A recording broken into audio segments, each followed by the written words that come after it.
kemarin di sini mana gitu. Karena saya ingat itu ya almarhum bapak saya gitu.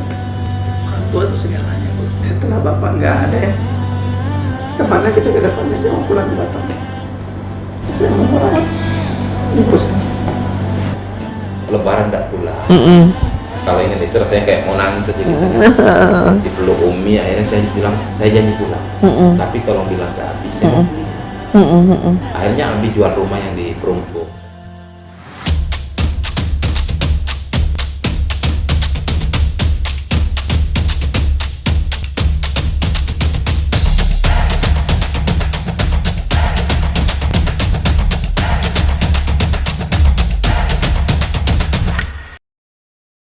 Assalamualaikum warahmatullahi wabarakatuh. Senang sekali ketemu lagi nih.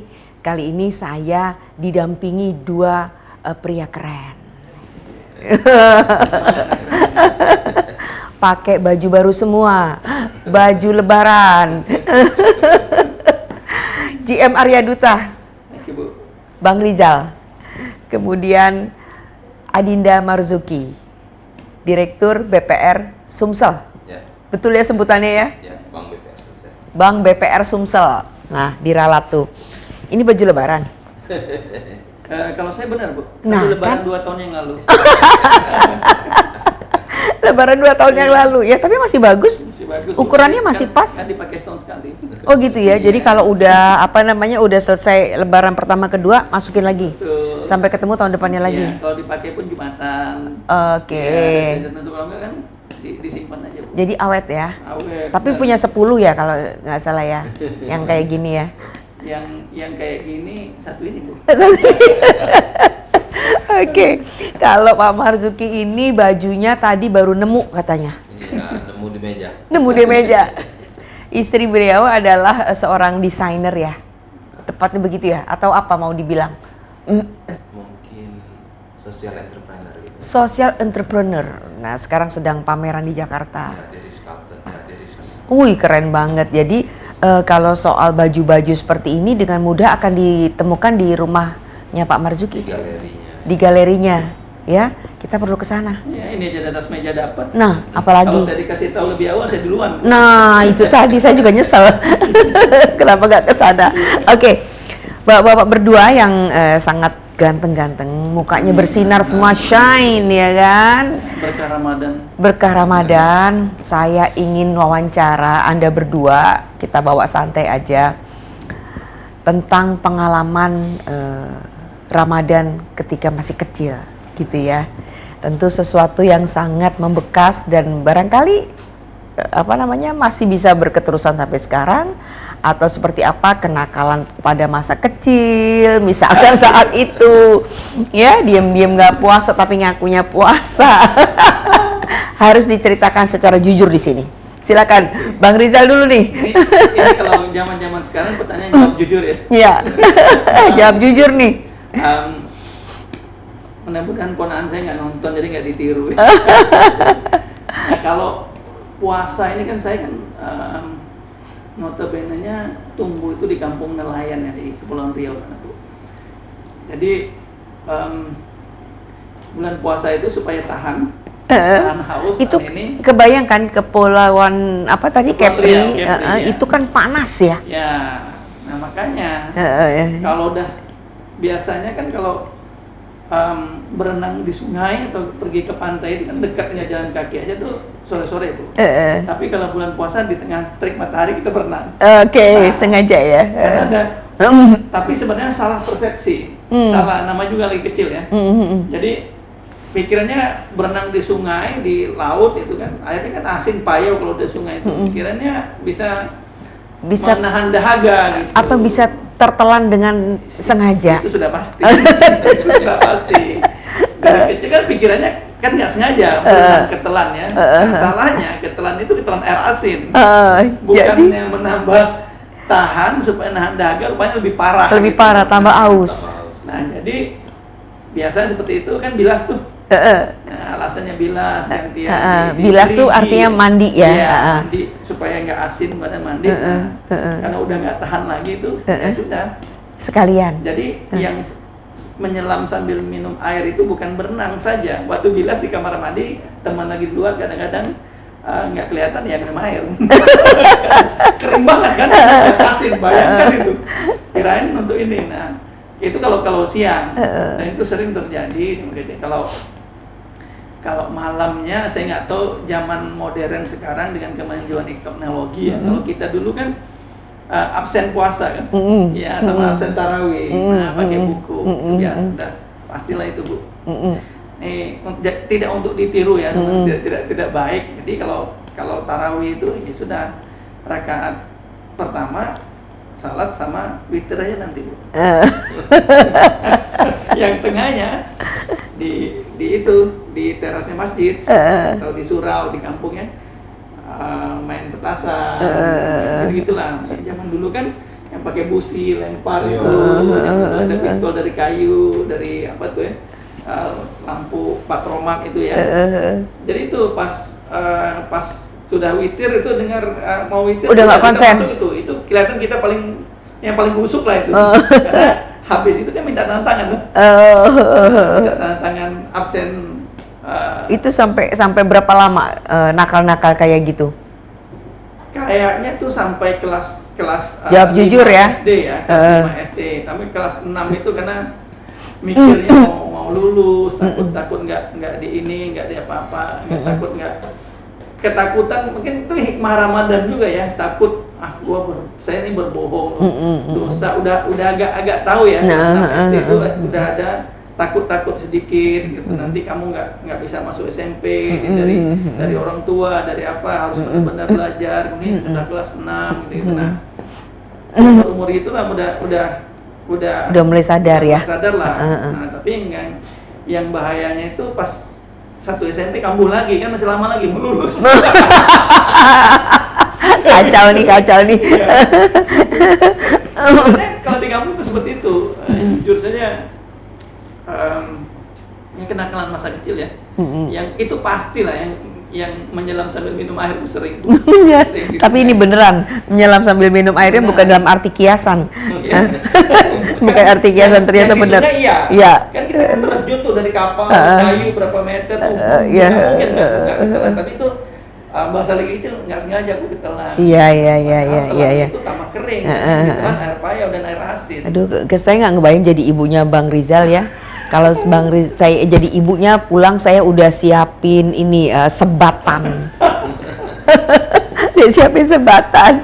Oke, Bang Rizal, kita mau dengar juga nih ceritanya Pak Marzuki. Pak Marzuki ini masih muda ya? Masih muda ya? Jauh dari kita lah ya. Jauh dari kita. Oh, saya lebih lagi. Dekat nih.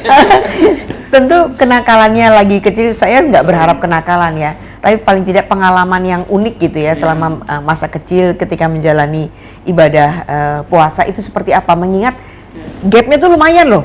Dengan saya itu bisa hampir 20 tahun. Betul. Masya Allah. Beda daerah juga dengan saya kan. Beda sharing kan. Mungkin betul. Kecilnya di mana? Ya, saya kecilnya di Ogan Ilir. Di Ogan Ilir. Sri Tanjung. Oh. Tanjung Batu. Orang Sri Tanjung yang putih-putih, orang diri. Tante budaya Wiyah ya. Di Sri Tanjung itu mirip dengan di Kepri ya. Kepulauan Riau sebenarnya, mirip-mirip Melayu. Lebih Melayu kayaknya dibandingkan seperti di Palembang saya kira ya. Bahkan ada desa-desa kami itu yang mirip loh. Kalau kita pergi ke Bintan kita bisa ketemu tuh Sri Tanjung juga. Terus ada Tanjung Batu loh di sana pulau. Di seberangnya Pulau Tanjung Balai Karimun. Di sini ada Tanjung Balai, di sana Tanjung Balai. Saya kira mungkin bisa jadi memang nenek moyangnya ada hubungannya Melayunya. Nah, saya melalui masa-masa kecil itu pengen nakal tapi nggak bisa nakal. Mau balik bisa lagi. Nggak bisa, nggak lucu. Kebetulan kan orang tua saya itu boleh dikatakan seorang ustadz. Jadi kalau kita keluar itu pasti dibilang hati-hati nak ya. Nanti segala tingkah lakunya pasti dihubungkan dengan orang tua. Iya. Jadi misalnya kita mau kabur dari masjid waktu taraweh, kan teman-teman asik main, kita terpaksa lah gitu sholat, asik taraweh gitu. Karena kalau keluar nanti, wah itu anak Ustadz Basir kan mungkin malu dengan orang tua. Dan di kampung saya itu kan 23 rakaat. 23 rakaat. Nah kan iya sama. Iya. Melayu rata-rata kan 23 rakaat tarawihnya. Sehingga kenakalan itu ditahan dulu sebentar sampai selesainya tarawih. Udah dapat tanda tangan dari imam, nah, baru itu bandelnya keluar. Tapi bandelnya sebenarnya kreativitas anak kecil. Nah di kampung kita tuh paling suka setelah tarawih biasanya sama tuh main Petasan. Petasan sih zaman itu jarang ya. Jarang ya. Jadi bikin sendiri dari busi. Busi itu dikosongin dulu baru diisi gitu kan. Yang lebih ini lagi sebenarnya pakai karbit. Oh. Karbit dimasukin di kaleng itu bunyinya dari ujung dusun ke ujung dusun kan. Nah itu kan bagi orang dewasa kan kenakalan anak kecil sebenarnya. Itu kalau udah kita tabuh namanya karbit, itu orang-orang dewasa tuh ngejer. Karena kan suaranya sekampung-kampung. Tapi udah keren Pak. Kalau pakai kaleng, kalau kampung saya juga begitu, tapi pakai bambu. Ya. Oh, lebih besar jadi ya. Lebih keras bunyinya ya. Tapi itu yang diperbolehkan justru oleh mereka. Jadi kalau tiap Ramadan di Seri Tanjung itu dari dulu zaman saya kecil sampai sekarang itu ada yang namanya pawai keliling. Nah, pawai keliling itu nanti ada yang bikin miniatur kapal, miniatur tank, miniatur masjid. Nah, yang tank itu beneran ya bikin pakai bambu besar, nanti di situ ditiup doa. Gitu. Nah, itu yang ditunggu-tunggu anak kecil sih di masa-masa itu di bulan Ramadan. Sama satu lagi bermain bola di saat malam bulan purnama. Pada waktu Ramadan? Iya, paling asik tuh kalau bulan purnama habis tarawih main bola. Di tengah gelap-gelap gitu. Kadang-kadang ya kenakalan anak kecil bener ada juga kenakalan kecil. Nanti ngundang anak desa tetangga main bola. Tapi yang ditendang bukan bola. Kakinya. Yang dicari kakinya. Itu Seri Tanjung, Seri Bandung ya udah itu kayak El Clasico lah main. El Clasico. Tapi menurut saya ini justru ya yang seperti itu tuh membedakan kenakalan zaman dulu itu. Anak zaman sekarang main petasan nggak sih? Tidak. Anak saya aja udah nggak main petasan. Kembang api, tapi kita juga khawatir ini. Di Palembang takutnya nanti main di tempat yang agak jadi kriminal ya jadinya ya. Beda memang masanya ya. Kalau di kampung kan kita lepasin anak aja gitu. Iya. Di kota mungkin agak sedikit khawatir. Oke, bapak-bapak berdua, kalau soal makanan kesukaan tuh apa? Aduh. Pada saat Ramadan yang nggak didapat di sini. Ini Bang Rizal nih jadi GM Ardut udah berapa lama? Belum setahun ya? 1,5 tahun. Oh, nggak kerasa ya? Dari Desember. 1,5 tahun. Iya. Aduh, ini bawa perasaan nih kalau udah saya itu kan anak nelayan ya, kakek nenek almarhum bapak setelah pensiun juga nelayan gitu. Nelayan, beneran nelayan begitu? Nelayan kami rumah itu, apalagi rumah almarhum kakek itu di muara sungai paling ujung, paling dekat kalau dia rumah almarhum kakek.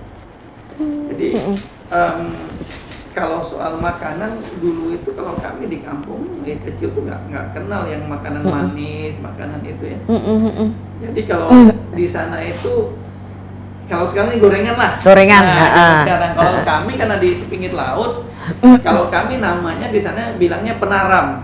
Penaram itu adalah tepung tapioka kayak kita buat gorengan itu tapi agak ada sambalnya sedikit.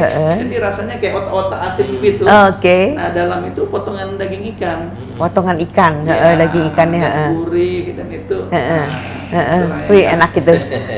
Jadi kan kita nggak punya gorengan yang tempe, gorengan ini nggak ada ya. Jadi setiap lebaran Ramadan itu kalau lihat kayak kita sekarang lihat buffet dan itu tuh saya kadang-kadang lihat gorengan itu dijamu. Ini pun mau pulang nih, insya Allah tanggal 30 saya udah pesan dari sekarang. Karena kan malam insya Allah itu kan malam ini baru saya sampai malam takbiran udah nggak ada bukaan lagi kan. Tapi saya tetap pesan tolong buatkan penaram. Penaram ya. Ciri khas tuh Bu kalau kami di desa saya itu apalagi di keluarga kami lah. Karena jadi itu kan kayak pempek ya? Mirip kan? Olahnya mungkin kayak sebenarnya kayak ngolahnya nggak kayak pempek tapi itu seperti apa sih seperti bakwan barangkali ya, tapi Iya, dalamnya ikan, dalamnya daging ikan. tapi Oke. nggak pakai sayur, mungkin potongan daun sup, gitu Heeh, ya. heeh. Cuman tepung dan ini. Mirip godo-godo gitu. Mirip godo-godo. Ya, kalau godo-godo itu Godo-godo. pisang ya? Enggak, godo-godo itu di kita ini Bisa kayak- ikan. Rata-rata sih cuman Tepung. dikasih irisan daun sop segala macam, Iya. kasih garam udah. Udah. Digoreng. Ya seperti itu, dia kalau di sana tuh agak merah karena mungkin disambalin dikit ya, di cabai keriting itu dan potongan Ya, ikan apalagi segar itu, jadi aduh, enak Waduh, banget lah itu. banget ya. Jadi desanya atau tempatnya Bang Rizal ini berapa jauh dari apa ibu kotanya Kepri itu apa tuh namanya? Tanjung Pinang. Tanjung Pinang. Nah, kalau dari Tanjung Pinang itu harus nyebrang lagi sekitar 2,5 jam ke Kabupaten Lingga namanya. Lingga. Iya, nah, Kabupaten Lingga itu ada dua, ada Lingga sama Dabo Singkep nih, Bunda Tanah Melayu lah kalau sana ya. Oh. Nah, saya di Dabo Singkepnya. Nah, kota Dabo Singkepnya yang terkenal PT Timah dulunya. Oke. Nah, sekarang pindah ke Bangka Belitung, pindah ke Tanjung Balai, Tanjung Karimun. Nah, dari kotanya itu saya masih 30 kilo lagi Bu di pesisir. Jadi nanti mau pulang ke yang tempat Iya. itu. Tapi mudik itu sesuatu banget kan ya? Excited ya. Excited ya. Bilang, padahal tuh ribet banget Bu. Ribet. Jadi Nih, misalkan dari sini nih ya, dari Palembang ke ke Batam. Oke, Ya. naik pesawat. Dari pesawat dari Batam ke sana nyebrang lagi naik ferry 3,5 jam. Hah? Ya. 3,5 jam Bu. Wow, anaknya masih kecil loh. Iya. Ada masih baby ya? Itu pasti pack itu ininya. Tapi ya kayak buka puasa ya. Kalau nggak rebut-rebutan makan nggak seru. Nggak ya. seru. Iya, nah, Lebaran kalau anteng-antengnya bukan mau Lebaran ini. Iya. Kesannya beda ya. Cuman emang challengingnya ya karena kita bawa anak kecil ya. Tapi ya ferry-nya tuh ferry yang kayak Batam Singapura juga lah. Oke, Cuman, bagus ya. Kayak jet rail gitu kan ya. Cuma jaraknya agak jauh lah. Ya. Jadi 3,5 jam terus. Nah, dari pelabuhan itu sekitar 20 menit lagi. Wah, sesuatu banget itu. Perjuangan. Perjuangan. Oke. Kalau Pak Marzuki mudiknya kemana? Kalau kita tidak ada mudik, apalagi sejak ada tol ini kan, tinggal ikan. 1 jam aja. Oh, nggak nyampe. Iya, 1 jam udah nyampe rumah. Dulu biasanya 2 jam. Iya. Sekarang 1 jam pulang. Malah macetnya di tol itu ya, Kertapati ya, kalau kita lewat situ ya. Iya. Mau masuk ke tolnya. Tapi kalau orang tua masih udah nggak ada atau masih ada? Ibu masih di kampung bersama adik-adik. Oh oke. Jadi tadi saya juga dengar ya cerita menarik, ternyata Pak Marzuki ini ada darah Tionghoa. Iya, Ya, betul. bisa cerita ya Pak Marzuki ya, supaya menandakan kita nih Indonesia gitu ya. Kita nggak tahu nih dalam tubuh kita ini bercampur segala macam suku nih. Keluarga kami memang keluarga Pancasila, benar-benar Oh, iya, ya. Pancasila. Terutama dari keluarga ayah yang memang marganya Tan itu di Jakarta dulu di Perumpung. Di keluarganya ayah itu ada Islam, ada Katolik, Protestan, Buddha, Hindu, Hindu juga ada. Konghucu ada semua lengkap ini ada. Tapi nanti kalau sudah Imlek biasanya kumpul semua. Karena Imlek tradisi ya. Imlek itu tradisi kumpul keluarga. Iya, iya. Nanti udah kumpul, nanti bisa di Perumpung atau di Serpong. Nah kebetulan kakek dulu meninggal pada saat Abi ya, itu di umur 4 tahun. Jadi Abi juga banyak. Abi itu berarti bapaknya. Ayah saya dulu namanya Abi. Itu banyak berinteraksi juga dengan orang-orang Muslim. Dan kebetulan di depan rumah kita itu di Perumpung itu ada pesantren. Mungkin banyak mendengar pengajian segala macam, dan ayah juga dulu sering mimpi dijemput oleh malaikat dari langit. Akhirnya banyak bercerita sama kiai itu. Ya kayak dianggap anak lah, disuruh ngisi bak mandinya kiai gitu. Dan akhirnya banyak belajar sampailah di umur 20-an berniat untuk masuk Islam. Dan merantau juga belajarnya sampai ke Cirebon, ke Banten, ke Abah Anom ya. Ke Abah Anom. Ayah juga belajar, kalau nggak salah ceritanya seperti Wow. itu. Sampai juga menikah dengan ibu, waktu ibu juga merantau ke Jakarta. Habis itu waktu kakak perempuan udah lahir, pindah balik ke Ogan Ilir. Dan di Ogan Ilir belajar lagi sama kiai yang di Sri Tanjung. Sampai diwarisin lah banyak ilmu-ilmu, termasuk nahu sorok, sampai akhirnya bisa ngajar bahasa Arab. Dan jadi salah satu pengajar dulu di pesantren Ariyat. Wow, Ya, Ariyat kan iya, terkenal. Terkenal itu. Dan karena memang darah Tionghoa juga, akhirnya yang lebih dominan kan berdagang. Sunnah Rasul juga. Sunnah Rasul, iya, oke. Ya, almarhum Abi itu berdagang di kampung-kampung. Kalau bahasa kami di Ogan Ilir kalangan. Kalangan. Ya, jadi kalangan Senin di Tanjung Batu dan seterusnya sampai 7 hari. Berdagang buku dan kitab-kitab sambil ya kalau orang nanya kitab nanti dijelasin. Ya bisa sambil berdakwah gitu. Keren ya. Nah, itu diterusin sama adik saya. Oke. Nah, sebagai informasi nih, saya sampai lupa tadi mention. Pak Marzuki ini baru terpilih menjadi presiden IMA. Iya, betul. IMA Palembang atau IMA Sumsel nyebutnya ya? IMA chapter Palembang. IMA chapter Palembang. Kemudian kalau Bang Rizal ini di IMA sebagai apa? Ya, saya pengikut aja, Bu. Rizal belum. Nanti kita harapkan bisa bergabung juga. Director Anggota salesnya saya itu salah satu director di IMA chapter Palembang. Nah. Memang salah satu penggeraknya IMA chapter Palembang. Iya, Sama oke. free. Oke. Nah, jadi kalau kita bicara tadi kan ngomong soal berdagang ya, kemudian IMA itu seperti kita ketahui adalah kumpulannya para marketer gitu ya, kaum atau pebisnis semua di situ. Nah, dalam Islam menurut bapak-bapak sekalian gitu ya, bagaimana sih bisa menjalankan bisnis itu dengan baik ya? Cuannya dapat, tapi kemudian juga tentu ada nilai-nilai yang harus tetap dipertahankan ya supaya benefitnya itu bagi si pembeli kan tentu saja jauh akan lebih terasa manfaatnya ketimbang misalkan harga yang dikeluarkan atau yang dibeli gitu kan ya. Nah, Presiden IMA-nya nih dulu ngomong nih selamat ya. Iya, terima kasih.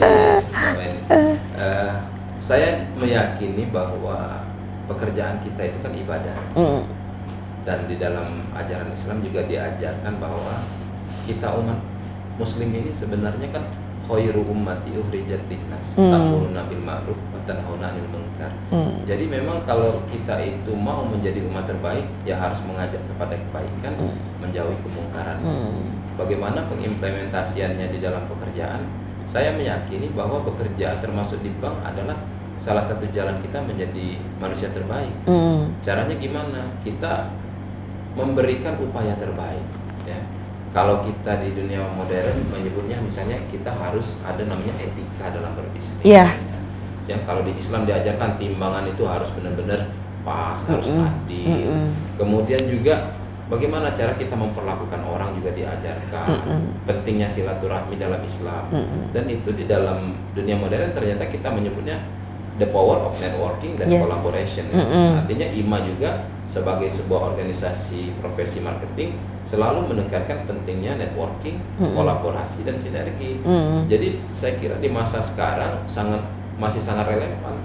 Dan Rasulullah sendiri sudah mengajarkan ketika mulai berdagang dari masih kecil diajak sama pamannya berdagang ke negeri Sam, kemudian di usianya juga sudah merambat dewasa, beliau juga berdagang. Ternyata dengan cara berdagang yang etis itu juga bisa laku keras, karena orang menjadi percaya. Sekarang kita lihat banyak toko-toko yang menyatakan bahwa oh begini caranya relationship marketing. Kemudian sekarang muncul lagi namanya service marketing dan lain-lain.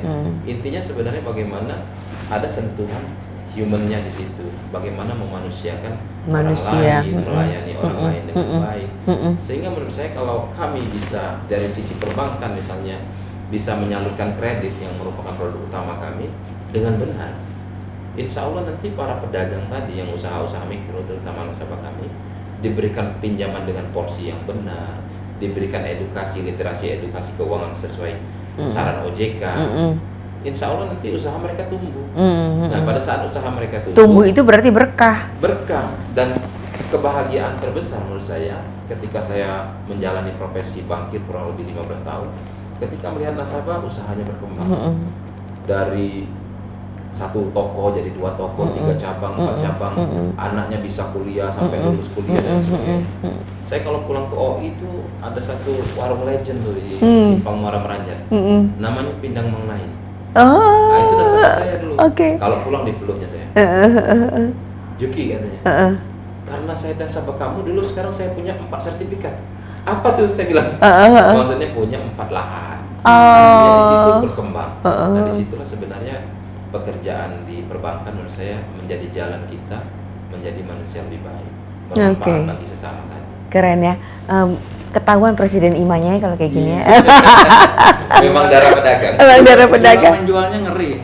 Ngeri. Nah, sekarang saya tanya ke Bang Rizal nih terkait masih terkait dengan yang itu tadi ya. Nah, Anda ini sebagai seorang GM hotel, apalagi di masa pandemi ya kan. Ini Arya Duta ini boleh dibilang nggak pernah sepi-sepi amat waktu awal pandemi. Ya, itu apa yang menjadi kiatnya tuh? Sebenarnya kalau kita mau tarik ke agama, misalnya seperti Bang Marzuki bilang, saya juga belajar ya. Saya nggak tahu tentang Palembang, saya nggak pernah ada di Palembang ini. Ya.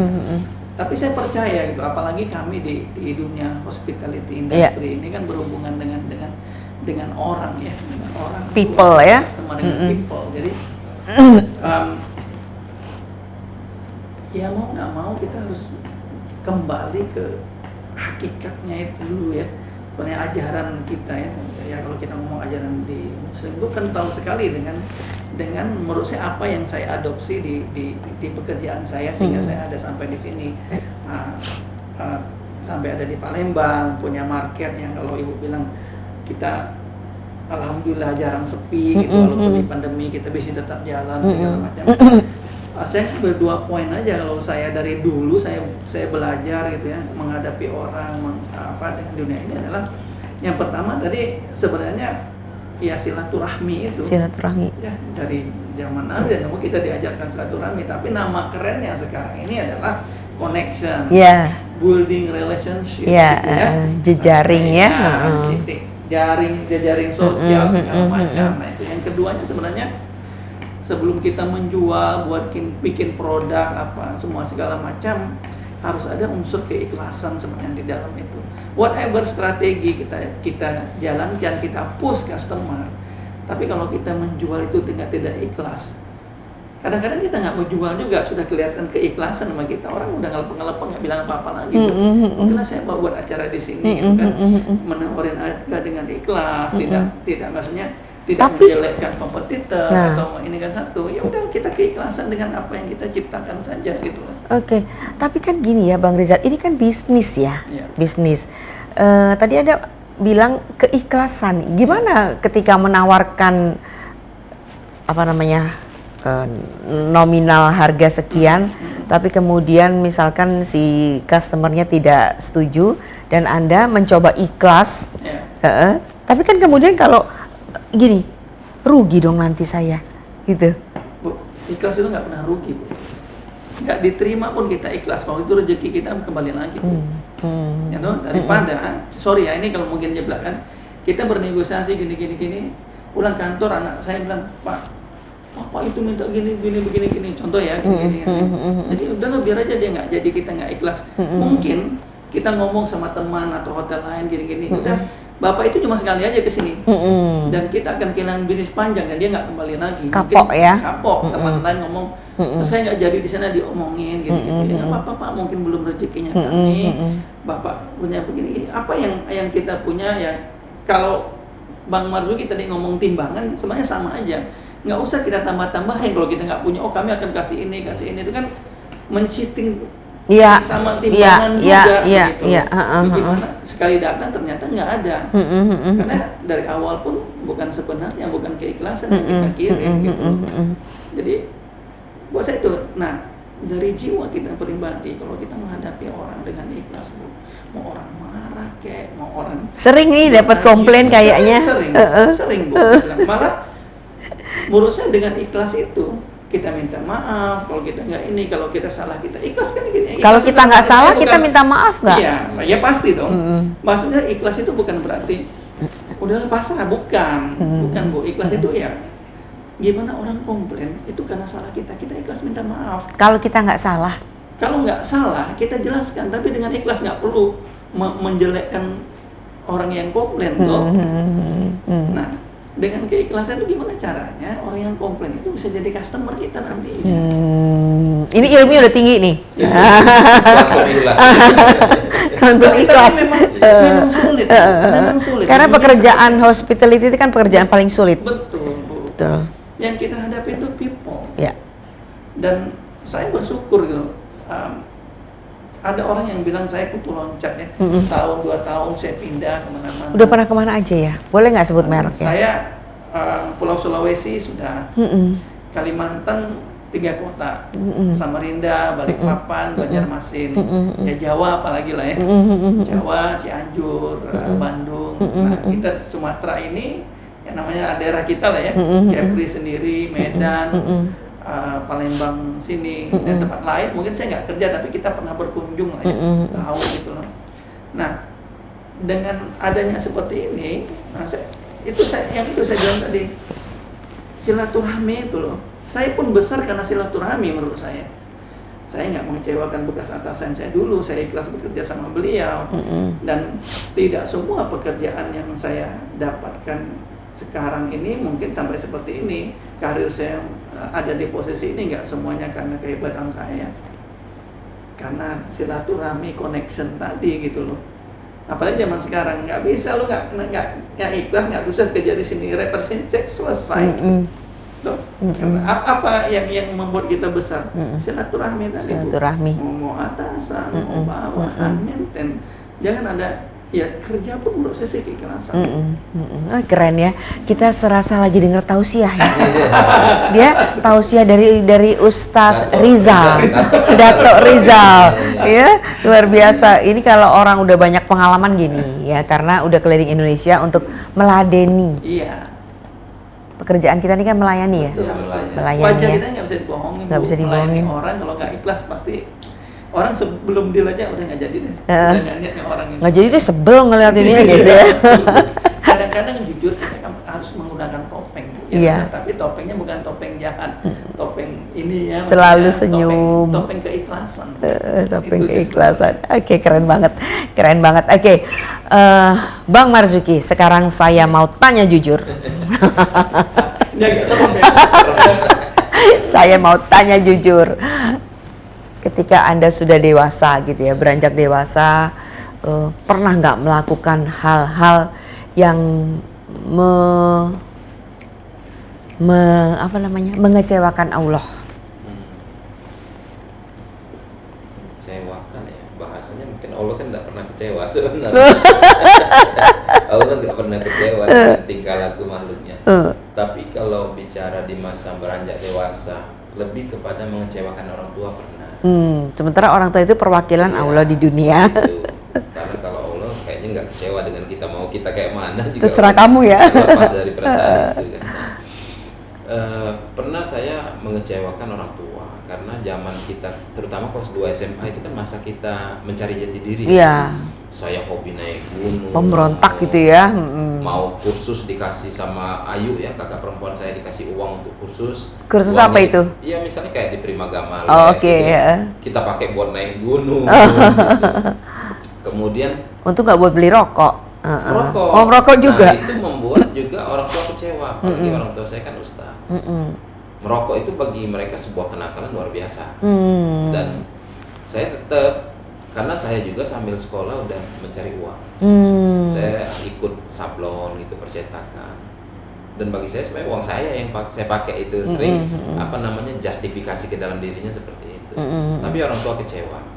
Terus karena keasikan naik gunung, pramuka, organisasi segala macam. Akhirnya saya dari 10 besar ranking di kelas unggulan di SMA 1 Palembang, masuk ranking 37. Sebenarnya juga itu bentuk juga zaman itu kan kita sering merasa minder, Bu, ya.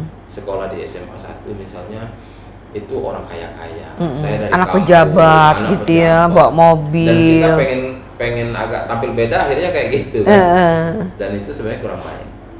Nah, berlanjut sampai kelas 3 SMA, saya sering bolos, sering minggat. Nah, cuman ada seorang guru yang menurut saya sangat menginspirasi dengan kenakalan. Saya nggak pernah marah. Saya mau telat, suruhnya masuk duduk. Lama-lama kita sadar sendiri ternyata dengan kelembutan guru seperti itu. Dan Bisa di-mention nama gurunya siapa? almarhumah Ibu Yusna ini. Oh, Dan oke. itu memang sangat baik orangnya. Nah, katanya, ayo sekarang kamu udah mau Ceturlang 3, belajar yang benar. Dan saya berubah. Dan alhamdulillah waktu itu bisa lulus juara umum untuk di kelas IPS ya. Dipeluk saya, wah ini karena nilainya paling bagus di kota Palembang zaman itu kan. Cuman ternyata setelah tobat sedikit gitu, bandel lagi. Tamat mau kuliah, ikut UMPTN UI nggak lulus, karena ada om yang di Jakarta mau beasiswain, kalau yang lain enggak, saya nggak lulus. Nah, saya pengen kuliah di Palembang aja. Abi sudah terlanjur kecewa dengan gaya saya yang merokok. Rumah kami rumah panggung, di atas itu rumah panggung itu, Abi biasa tinggal di atas, saya bikin lagi di bawah, bilik-bilik gitu, tinggal di bawah, nggak mau satu rumah, tapi nggak jauh-jauh di bawah. Abi di atas ngaji, saya di bawah puter lagu Metallica, Keren. Scorpio, Sepultura. Kan jiwa muda ya. Iya, pakai sound yang kenceng. Di atas Bapak ngaji. Walhasil selalu ribut setiap hari. Oke. Terus Abi setelah sholat isya saya tidur. Nanti jam 2 pagi baru Bangun tahajud. tahajud. Nah, saya juga sama, jam 2 pagi baru balik ke rumah. Nongkrong di mana-mana, main gitar segala macam. Ya, banyaklah kenakalannya. Apa yang membuat Anda kemudian ingin menyenangkan orang tua? Jadi waktu itu saya lucu. Jadi kalau pagi saya ngajar. Saya kan jago matematika, jadi ngajar. Taman SMA nggak kuliah, ngajar di dusun, ngajar di SMA, di SMP, ngajar les. Tapi malam-malam suka diajak teman-teman nih main kartu gitu, diisi gitu kan. Tapi saya nggak mau makan, ini tahu uangnya haram kan. Kalau udah menang udah makan lagi ya. Gitu. Tapi saya mikir orang tua saya ustaz gitu. Terakhir saya mau berkelahi. Karena waktu saya menang, uangnya dirampas orang, berkelahi. Saya bilang, oh ini nggak benar. Terus sampai kapan saya seperti ini? Nah, merantaulah saya ke Palembang, dan itu super ribut sama Abi. 6 bulan saya nggak pulang. Nah, yang membuat ini agak berubah itu jadi karena satu, Umi datang ke Palembang nyari saya, dan ketemu di mana tempat saya ngekos itu. Saya udah lepas dari orang tua, udah nyamplon, udah bisa mandiri. Nangis Umi. Bahasa nama saya kecil dulu Go, katanya. Kok Lebaran nggak pulang? Kalau ingat itu rasanya kayak mau nangis aja gitu kan. Dipeluk Umi, akhirnya saya bilang, saya janji pulang. Tapi tolong bilang ke Abi, saya mau kuliah. Akhirnya Abi jual rumah yang di Perumpung. Jadi milu bawanya. Aku juga mau nangis dengernya. Jadi ingat Umi ngebut, akhirnya ketangkep saya di kosan. Saya pulang. Dan Umi jual bebek waktu itu. Bebek. Piaraannya untuk saya bisa kuliah. Berapa ekor? Yang itu satu ekornya kan 60.000 dijual. 2 ekor bisa lah untuk biaya masuk kuliah Poltek. Ya Allah. Nah, baru terbuka hati Bapak. Saya masuk Poltek. Nah, di Poltek saya ikut studi selama akhir pekan. Di situ saya berubah total. Dapat kepercayaan bahwa merokok ini haram karena lebih banyak mudaratnya. Akhirnya saya berhenti merokok. Hari itu belajar ngaji, saya bilang ke teman-teman, saya deklarasi besok saya berhenti merokok. Teman-teman nggak ada yang percaya. Siapa yang bisa nemuin saya merokok, saya kasih duit 100.000. Zaman itu besar. Nah, alhamdulillah memang baru saya berhenti merokok. Dan dari situ mulai ikut rohis gitu kan, ikut HMI dan mulai merubah diri lah sampai sekarang lah. Alhamdulillah nggak merokok lagi. Jadi memang kalau dan kemudian karir semakin bagus gitu segala macam. Jadi apa yang Anda bisa petik hikmahnya dari situ? Ya, saya Mbak Weni mungkin dulu sempat bandel ya, tapi bandelnya juga saya kira bandel-bandel anak muda ya, hobi bolos sekolah segala macam. Tapi saya selalu patuh sama ibu. kalau sama bapak mungkin kadang-kadang berantem gitu kan. Tapi walaupun berantem saya juga nggak berani mencaci maki orang tua enggak. Artinya kalau Kualat saya mencaci kualat, maki. artinya ketika kita nggak suka sama orang tua, saya kabur, sayanya yang kabur. Pergi nanti 6 bulan nggak pulang gitu. Orang tua kan cemas kan. Wih, pemberontak juga ya. Dan 6 bulan saya nggak pulang dan itu kan paling lama. Terus saya juga sempat sedih karena waktu saya merantau ke Surabaya setelah tamat Poltek. Ternyata orang tua saya sakit. Demi merintis karir saya 3 tahun nggak pulang. Jadi memang siang Kerja di mana itu? Di kantor akuntan publik waktu itu di Surabaya. Mencari ilmu sampai akhirnya orang tua saya sakit-sakitan. Udah nggak bisa ngelihat karena kena diabetes. Nah disitulah saya memilih antara berkarir atau merawat keluarga. Dan ternyata ketika saya meniatkan diri untuk merawat Abi tadi, saya pulang, berhenti saya kerja di Surabaya. Waktu itu sudah mau dipromosi jadi kepala internal audit. Pulang, baru nyampe sini ditawarin masuk Danamon. Jadi saya pekerjaan itu sepanjang karir saya selalu ditawari. Nah ini ditawarin masuk Danamon. Nah itu salah satu juara sales nasionalnya Danamon. Dan saya ikut beliau sampai 10 tahun di perbankan. Sampailah saya di Vice President di Bank BTPN. Itu rekam jejaknya seperti itu. Nah, waktu Vice President nggak boleh dong di daerah lagi. Saya juga merantau kayak Bang Rizal ke seluruh Indonesia. Nggak boleh lagi di daerah kalau udah Vice President, ditarik ke kantor pusat. Akhirnya terpisah dengan keluarga lagi. Karena dulu sepanjang karir saya keluarga ikut, namun waktu Vice President itu sudah di Jakarta, anak saya udah mulai masuk SD. Akhirnya saya niatkan juga waktu ada program pensiun dini pulang. Niatnya pulang ke Palembang untuk mensupport usaha istri Alisa Marsha dan sekalian bisa kumpul sama keluarga. Karena sedih rasanya kalau nggak bisa ketemu anak. Rasanya bahagia kalau kita bisa ngajarin anak nih, ngajarin alif, bata, gitu kan. Nah ini non mati ketemu, ini hukumnya iklam, yang ini seperti itu. Dan itu kebahagiaan rasanya, mungkin kecil seolah-olah tapi rasanya bahagia. Walaupun kita bisa aja mendatangkan guru ngaji, sudah memasukkan anak ke sekolah Islam seperti itu. Dan ternyata niat saya pulang ke Palembang pun berkumpul keluarga, tiba-tiba saya dapat kesempatan di Bank BPR Sumsel. Dan itu di luar dugaan, 2 hari di sini saya ditunjuk untuk menjadi direktur utama Bank BPR Sumsel. Udah berapa lama ya? Sudah 4 tahun ini. Sudah 4 tahun Nggak ya? kerasa. Nggak kerasa ya? Oke, jadi saya bisa simpulkan ini ya. Saya setiap kali mewawancarai tokoh-tokoh seperti Anda berdua ini ya, yang paling utama itu adalah memang memuliakan orang tua. Betul. Ya, saya kalau gini sering terharu sendiri juga ya. Kalau Bang Rizal, gimana pengalaman Anda untuk memuliakan orang tua? Kita kan nggak ada di sini ya kalau kita tidak memperlakukan orang tua dengan mulia ya. Betul. Ya. Wah, ini kita dijerat atau dibawa ke angin ya. Saya dari tadi berusaha menahan supaya tidak terjebak nostalgia. Ini kita supaya juga sama-sama, kita kan bagaimanapun kita anak ya. Bagaimanapun kita anak, saya udah umur segini juga saya tetap anak gitu ya. Jadi mumpung kita masih ada orang tua, berbaik-baiklah pada orang tua. Ya relatif dengan yang Mas Yuki bilang ya. Kita nggak usah sombong lah ya. Kita mau, kadang saya sedih gitu loh. Mungkin nih kesedihan saya sebenarnya bulan Ramadan ini kalau mikir tentang orang tua ya. Jadi mungkin rekan-rekan dari Tribun juga join sama kita itu. Saya sempat minggu kemarin tuh saya ke Panti Jompo yang di kilometer 5. Iya. Itu saya nggak kuat kan. Tanpa sadari itu air mata tuh keluar aja gitu. Kebetulan ya Bapak juga sudah almarhum ya. So, saya merantau itu tahun 2012 itu keluar dari Batam karena memikirkan karir juga. Jadi kalau kita kayak kami ini ya di hotel, kalau di satu tempat aja nggak maju udah ya. stuck gitu, kemana lagi gitu ya.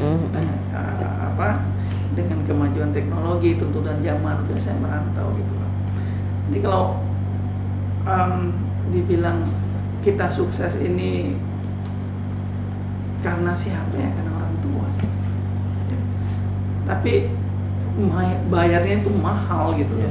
Karena saya mengejar karir untuk ini ninggal orang tua ya. Kalau dibilang penyesalan ya, bukan berarti saya bilang penyesalan saya paling dalam adalah ketika almarhum bapak meninggal saya nggak ada gitu ya.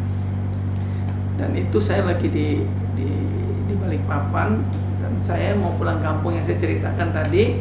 Tahu-tahu subuh pas kita sholat subuh saya ditelepon bapak sudah nggak ada gitu loh. Mau ketemu itu saya sempat ego gitu ya, bilang sama adik saya tunggu saya pulang gitu loh. Tapi kan ternyata saya sampai Batam sudah nggak kekejar ferry lagi. Nah, saya terpaksa nunggu ferry yang berikutnya besok, dan ini kan nggak bisa di hold ya. Jadi ya sudah, ya balik lagi Bu tentang keikhlasan tadi ya. Jadi keikhlasan kita menyayangi orang tua, melepas orang tua dengan sampai. Nah, dari pelajaran meninggalnya bapak itu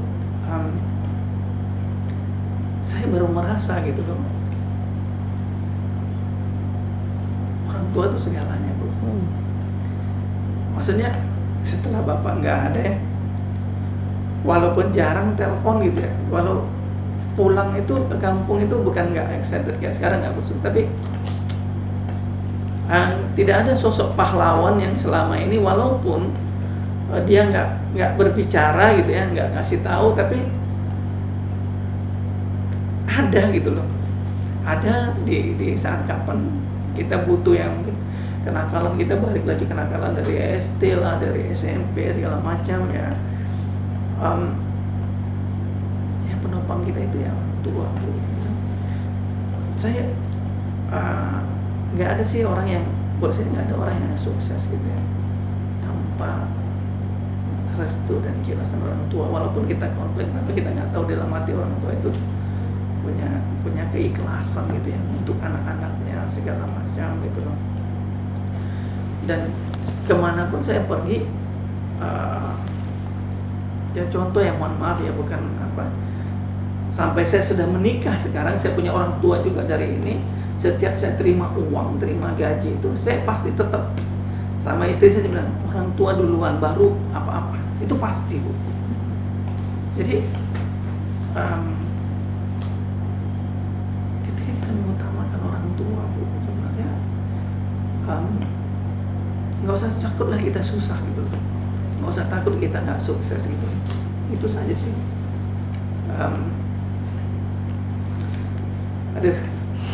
Setelah saya punya anak gitu ya, saya melihat sendiri gitu ya. Ini pengalaman anak saya yang pertama lahir di Makassar, saya nggak lihat karena saya baru pindah ke Medan dan belum sebulan saya nggak bisa pergi. Nah, Palembang ini mengajarkan saya banyak hal, makanya saya ke panti asuhan, ke panti jompo. Minggu lalu saya pergi nih, pagi tadi saya pergi lagi Bu. Saya kesana cari bapak itu, dan saya cerita tadi dengan rekan kita yang lain, saya cari bapak itu sana, bapak yang kemarin di sini mana gitu loh. Karena saya ingat itu ya almarhum bapak saya gitu. Nah, setelah anak saya kedua lahir ya, dan itu saya melihat sendiri di rumah sakit Siloam sini, proses melahirkan istri saya itu ya, sakitnya gimana. Istri ya, selama kami berumah tangga saya tahu, kita dekat sebelum nikah pun dia kecewa, dia marah, dia luka tangannya tuh, sakitnya tuh beda waktu saat dia melahirkan, proses melahirkan itu. Dan itu membuat saya sekarang mempunyai goal gitu ya, ke depannya kalau saya dapat pekerjaan atau kemana kamu nanti ke depannya, saya selalu jawab saya mau pulang kampung, saya mau pulang ke Batam, karena saya mau merawat ibu saya. Jadi ibu masih ada umur berapa? 64. Baru 64. Saya udah nggak bisa lihat bapak saya dalam proses udah ada di tempat gitu ya. Saya nggak mau kedua kalinya gitu. Jadi saya pesan sama istri saya juga dari sekarang, kemana kita ke depannya, saya mau pulang ke Batam. saya mau merawat ibu saya di masa tuanya. Makanya saya ke panti jompo kilometer 5 itu. Mau mencari figur Bapak. Iya. Jadi saya lihat mereka tuh nggak bisa ngapa-ngapain lagi loh. Tidak bisa mandi itu, pokoknya semua diurus oleh rekan-rekan luar biasa yang ada di sana itu ya. Orang-orang lain gitu ya, yang datang dekat pintu saya tuh langsung jalan ke sana karena lihat ada bapak-bapak ya. Saya duduk ngobrol gitu loh. Nah, alhamdulillahnya gitu pulang ke hotel terus saya sharing sama teman-teman pengalaman kita berada di sana, dan teman-teman setuju, ya lupa kita pergi lagi. Nah, seminggu kemudian tadi pagi kita pergi, dan yang saya cari adalah bapak itu. Sampai saya tanya gitu, ini bapak di sini kemarin gimana? Nggak ada. Oh, di ruangan sana Pak, boleh nggak antarin saya ke sana? Kebetulan dia punya istri kan. Saya ketemu lagi, kemudian dia lagi tidur. Saya cerita sama ibunya, Bu, mohon maaf saya ganggu. Saya bilang, saya cari bapak tadi di sana gini-gini. Kenapa cari bapak aja? Ditanyanya katanya, ya tahu Bu, saya ingat almarhum bapak saya bilang gitu. Dengan kurusnya kakinya waktu terakhir saya bisa ketemu ya. Jadi sampai ibu tuh peluk tangan saya gitu, megang tangan saya sampai saya foto gitu tadi sama dia kan. Jadi saya terenyuh gitu ya dengan yang Pak Muhammad Marzuki bilang, dan sekarang pun saya sepertinya udah semakin kuat dan nggak takut gitu loh. Dan kalau kedepannya gue punya kesempatan ya, saya pingin pulang, saya pingin ya makanya ibu saya lah, nggak usah takut lah ada rezeki gitu ya, 2 hari di Palembang, yang penting niat kita seperti itu gitu loh. Kalau kita ke tempat lain pun mungkin ya, contoh nyata lah Bang Marzuki nih lah. Kalau dia paksa di Surabaya waktu itu ya, paksa itu mungkin belum tentu ada di posisi sekarang di tengah kita dengan seperti ini tuh. Karena dia memuliakan orang tua, ingin balik orang tua, sukses itu datang saja gitu. Karena Allah sudah siapkan semuanya gitu. Dan ya seperti Ibu Wendy bilang ya, perwakilan Allah di dunia ini lah orang tua kita gitu. Ya gimana kita mau menyakiti Sang Pencipta kalau kita menyakiti orang tua gitu. Nah, berbakti ya nggak mungkin lah kita berbakti sama orang tua nggak ingat sama Allah kan, nggak mungkin tuh. Mungkin misalnya ya saya merasakan sendiri lah, ketika kita mau mempertebal iman, mau berbakti sama orang, mendekatkan diri sama Allah, yang pertama itu dekatin dulu orang tua kita gitu. Pasti kita akan ingat Bu. Jadi kayak sinetron. Ibu sih mancing sih. Tapi benar ya, ini Ramadan memang selalu mengajarkan kita atau mengembalikan kita pada nilai-nilai kebaikan ya, nilai-nilai kemuliaan, karena pada bulan inilah, ini bulan suci, dan ini kalau saya dengar dari Ustadz Yayan, modal kita untuk berbuat 11 bulan ke depan. Iya, ngumpulin bekal. Ngumpulin bekal. Jadi sekarang saya tanya nih sama Bang Zuki, doa kalau malam terakhir kita lagi terawih apa? Doa kalau Ya kan kita besok udah lebaran nih, kita kan biasa berat semua untuk melepaskan itu ya, keluar dari masa Ramadan. Karena bisa jadi gangguan dunia ini sangat kental gitu loh ya. Kalau saya mungkin nyambung sedikit tadi dulu dengan Bang Rizal, memang selama ini selalu tentang keluarga kan, dan kebetulan juga saya memang sering diajarkan sama ayah saya doa-doa yang menurut saya memang ketika saya amalkan, mungkin karena sugesti, jadi memang terwujud. Apa tuh contohnya? Misalnya contohnya kalau mau ujian, innalil muttaqina mafazah. Buat apa Abi? Insya Allah nanti kalau ujiannya nanti keluar, soalnya yang kamu ngerti aja. Oke. Saya biasa jadi juara umum. Seperti itu. Tapi dengan sebenarnya saya kalau kita bicara NLP, ternyata dengan doa itu kita menjadi fokus, belajarnya jadi fokus. Terus juga kalau bicara karir, yang selalu saya mintain doa, satu ibu saya, kedua istri, karena mengingat perjuangan yang melahirkan Iya. anak-anak kita tadi kan. Maka Allah sendiri dalam hadis qudsi kan menyebutkan ud'uni istajib lakum, minta padaku maka akan kukabulkan.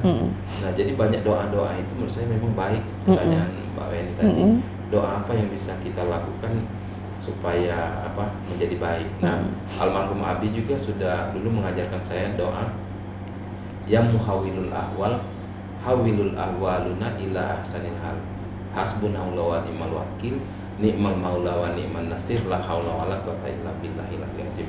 Artinya Allah itu yang maha membuat baik segala hal, sehingga minta ya Allah jadikanlah urusanku jadi urusan terbaik. Karena yang bisa memberikan menjadikan terbaik itu tetap kembali kepada Allah. Dan la haula wala quwata illa billah. Jadi segala kekuatan itu adalah kekuatan Allah. Jadi dalam hal itu menjadi modal bagi saya menjalani karir, termasuk melepaskan ketakutan, kekhawatiran dunia, tekanan politik, bisa dan lain sebagainya. Kan di dalam kantor juga ada political pasti dan lain sebagainya. Yeah. Dan lain sebagainya. Sehingga menurut saya dimanapun kita berada, ketika kita berserah diri kepada Allah, ikhlas tadi, kita menjadi tenang menjalani hidup. Ya, cuman efek sampingnya badan jadi gemuk. Nggak ada hubungan. Karena tidak ada lagi ibaratnya kita gelisah. Iya.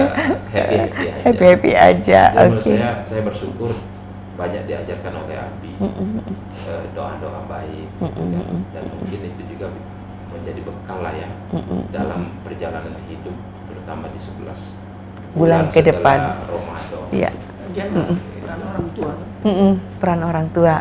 Oke. Kalau Bang Rijal sendiri seperti apa doa pada kita hari terakhir taraweh?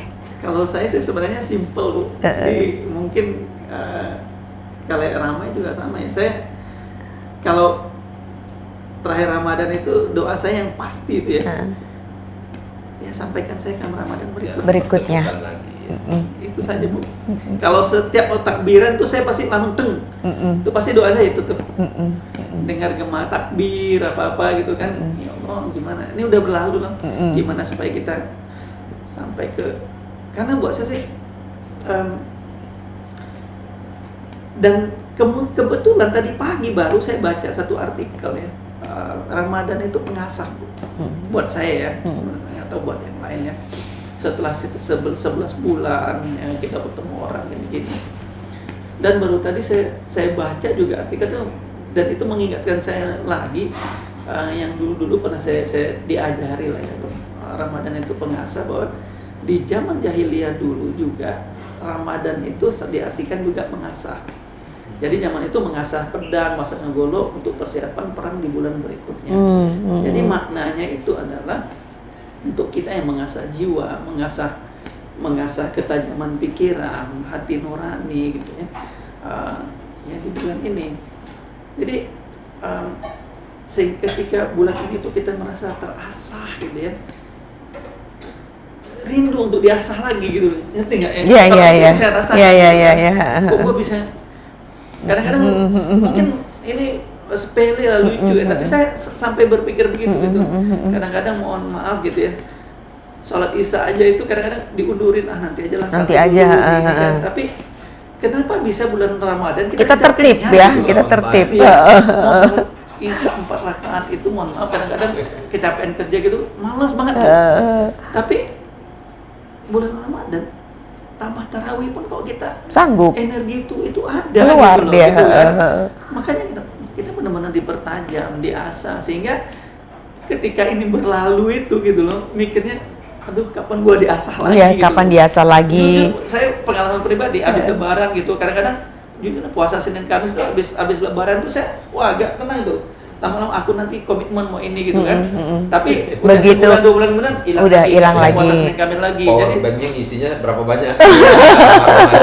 Jadi bangsanya saya, aduh rindu lagi Ramadan biar gue diasah lagi lebih tajam biar tuh bisa panjang gitu loh. Jadi itu, Bu. Pengasah deh bulan Ramadan. Ramadan pengasah ya. Oke, kalau buat Bang Zuki nih terakhir nih, Ramadan ini diartikan sebagai apa? Ya, Ramadan ini saya sangat bersyukur full ini, bisa banyak kumpul sama keluarga, lebih full lagi dibandingkan tahun-tahun sebelumnya. Kalau dulu jarang misalnya, ya dengan seiring sudah mulai stabil perekonomian segala macam juga, di kantor juga sama, ini kan keluarga juga nih, suasana juga udah mulai relatif stabil, pandemi sudah berlalu ya, mulai pemulihan, jadi kita nggak, kalau di bank tuh nggak bener-bener pusing bener mikirin, kemarin kita banyak pusing mikirin target, mau pemulihan nasabah juga, sekarang udah agak berkurang. Jadi waktu juga bisa lebih banyak nih bersama keluarga di rumah. Bahkan saya mengurangi nih, ada yang ngajak-ngajak bukber di luar, kalau bisa jangan. Karena bersama keluarga. Iya betul. Dan sebenarnya makna Ramadan ini menurut saya, di sinilah kita bisa kumpul sama keluarga. Anak saya tuh bisa protes tuh kalau saya bukber di luar, karena setelah buka anak saya ngajak tarawih di masjid. Saya kan belum kasih tuh kalau mau pergi sendiri. Iya, jadi mesti ditemenin. Iya, ayo Pak, Kak, ini enggak ini misalnya. Kadang-kadang kita kan ada juga terpaksa harus tanda kutip terpaksa berbuka di luar bersama rekan-rekan sejawat kita. Jadi menurut saya Ramadan ini selain sama kayak Bang Rizal bilang, kita kontemplasi diri, juga menambah kekeluargaan di dalam keluarga. Bondingnya tuh lebih kuat. Ya, lebih kuat ya. Rasanya sangat sesuatu yang tidak ternilai ya. Sahur bersama anak, betul, buka bersama anak, menikmati masakan istri yang di hari biasa sama Ramadan beda loh. Ya gitu ya, gitu beda. ya. Pakai jambi-jambi lebih. Mungkin karena berkah Ramadan. Mungkin juga karena puasa nggak dirasain, jadi nggak ada rasanya. Oh benar. Berkah Ramadan. Berkah Ramadan. Oke. Perbincangan kita menarik sekali. Terima kasih banyak. Ya. Kita udah sama-sama terharu di sini. Tapi tadi juga dengar cerita-cerita kenakalan beliau-beliau berdua. Tapi saya yakin netizen sekalian bisa mengambil manfaatnya, apa yang bisa diambil ya, dan yang tidak baik tolong di skip aja. Yang pasti Bang Zuki dan Bang Rizal ini dua pria yang sangat menginspirasi dan ceritanya menarik sekali. Semoga bermanfaat bagi semua. Sampai ketemu lagi. Assalamualaikum warahmatullahi wabarakatuh.